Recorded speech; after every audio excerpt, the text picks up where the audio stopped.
and we were working on processes and indicators. And if you look at the blue picture there, we started yesterday in talking about that there might be 4 standard processes for continuing engineering education, continuing education, lifelong learning, that would be offered CE, meaning that that's open courses, then tailored CE courses, then we talked about marketing and logistics, and after some discussions we went through some material that Monica had from the Spanish universities and maybe some others, and we had our TKK example, and we agreed that we will work on 3 processes which were marketing, open or offered CE courses. I call them open CE courses, so they are not tailored, opposite of tailored, and tailored CE courses, and then open and distance learning.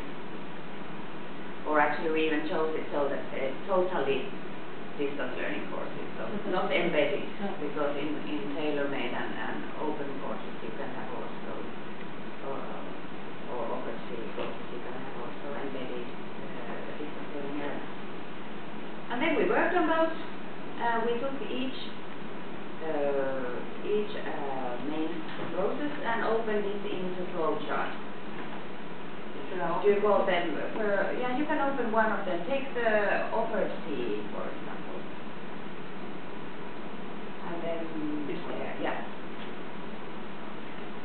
So yesterday we defined the first level of those processes and some descriptions for them, and today we worked on indicators. And as an example, we can show this one.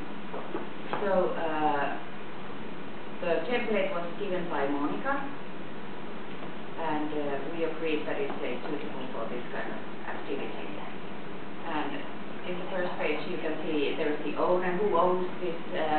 Actually I would add there, but we would call it continuing education training process manager, because there might be some projects, development projects and some other things in the continuing education, so we wanted to say that the person who is responsible of the training delivery. And then, okay, do I need to read them through? Probably nobody, you can read. But anyway, we wanted to define the process, and actually let's go further. We come to the indicator level, so next page. And then we identified, okay, how does the process go? And we agreed that you have to have the needs.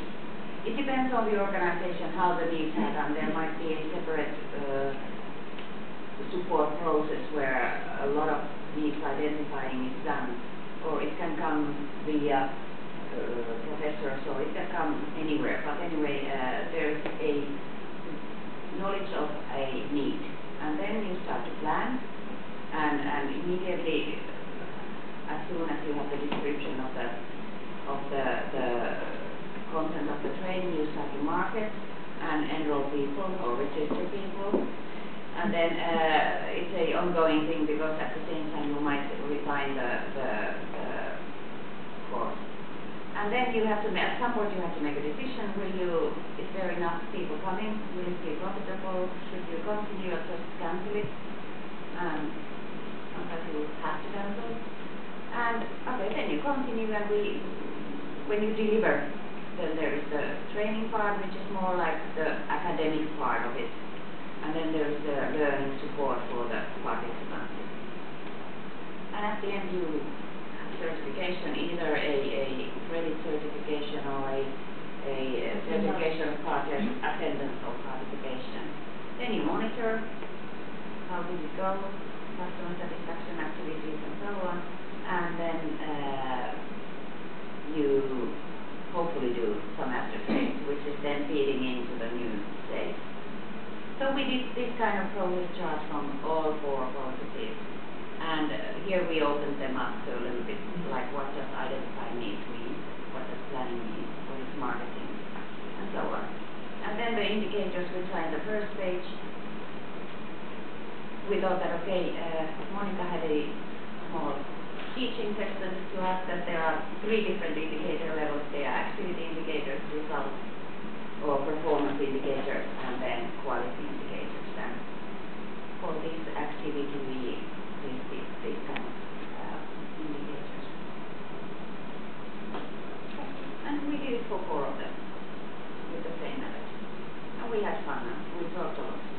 activity first. And we And drop some water on the ground. And we see the processes from TPK and from UPV, Yeah. and we share indicator results. And We were talking about our businesses and showed our revenue generating activities and everything. So we learned a lot from our activities. That was good. Are we quite different or not? There are differences, but I mean, it was very easy to, choose these, and choose the generic processes, because at the end of the day, it's pretty straightforward to do this kind of business. So then it's possible to say that there is possibility to have a standard processes in one field. I think these three ones, I mean... Actually, of course, if you look at your activities, you talk about providing courses. I guess many of us do other things also, and I can see in those processes, I can see our development activities, where we do a lot of other things than only training. There might be some training activities involved. So I would think that maybe there should be some kind of process for that kind of, doing a Unity project. It's a very big activity for all of our centers. And still it's not training. So that would be still. But now we follow the main activities, the continuing education core business. But then we noticed that none of us, not even Avinet, is providing pure distance learning courses that are from start. Very few. Yeah, exactly. In the world, it's not only here. Yeah. That's what we heard in the United States. There are not many of them. We heard about failures and successes. So is it a really core process? For example, for us it's not very, but there were different elements. So it was good to open up. So then